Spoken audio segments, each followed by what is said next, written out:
So my name is Chiedza Mlingwa and I'm the Deputy Spokesperson of the Constitution Defenders Forum.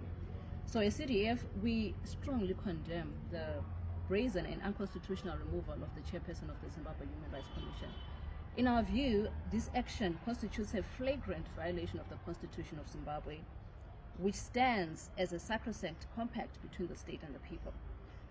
For the avoidance of doubt, we would like to make it clear at this stage and point in time that the Constitution of Zimbabwe is the supreme law of the land, and any conduct or practice that is inconsistent with it is void ab initio.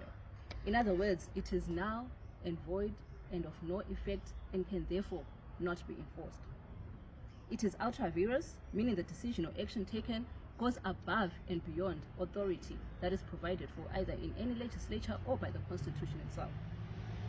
In simple terms, the President has no justifiable legal basis to act in the manner in which he has done, and in fact, by purporting to unilaterally, capriciously, and arbitrarily remove the head of a Chapter 12 Commission, the President exercised powers he does not even possess. We state this boldly because it is the Constitution and not CDF that states that the obligations imposed by the Constitution are binding on every person, including the head of state and government, and that is provided for in Section 2, subsection 2 of the Constitution.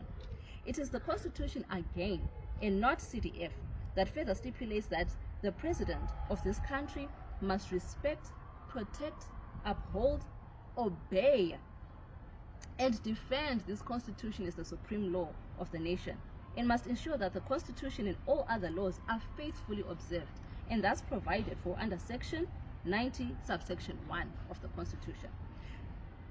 Finally, we would like to reiterate that in us being here, we are not doing so in defense of any person.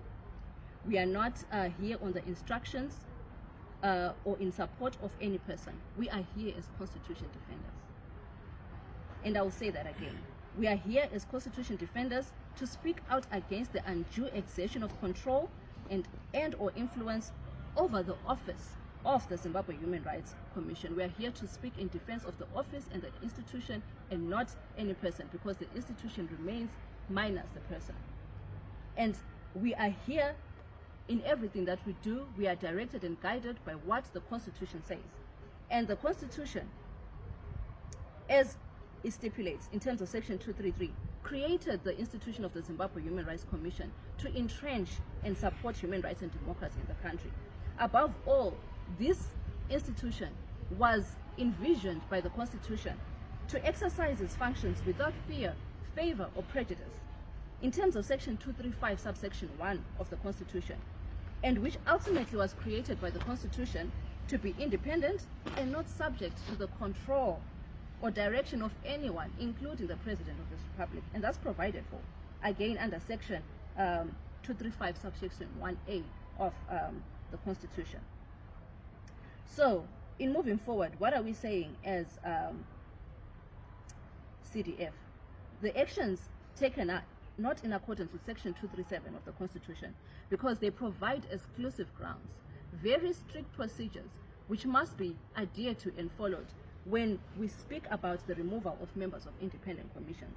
This section deliberately entrenches a stringent process precisely to safeguard the integrity, security of tenure, the independence, and the impartiality of these pivotal Chapter 12 commissions, particularly a commission such as the Human Rights Commission.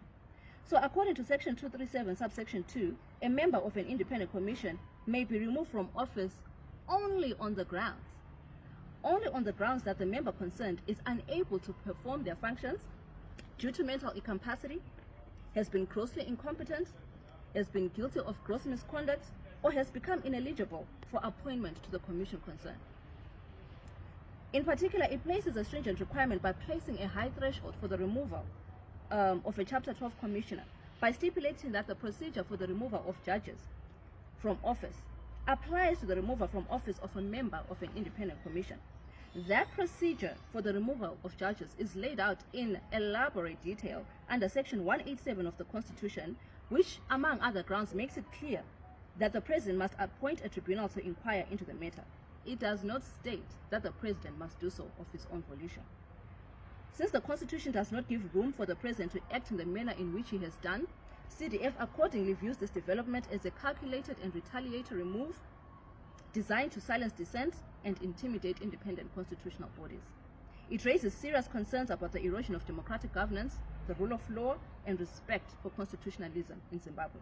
It is actually deeply ironic and troubling that this action stands in stark contradiction to the public pronouncements made by President Emerson Mnangagwa, who has repeatedly portrayed himself as a constitutionalist, as a listening president, and a champion of women's advancement into positions of leadership.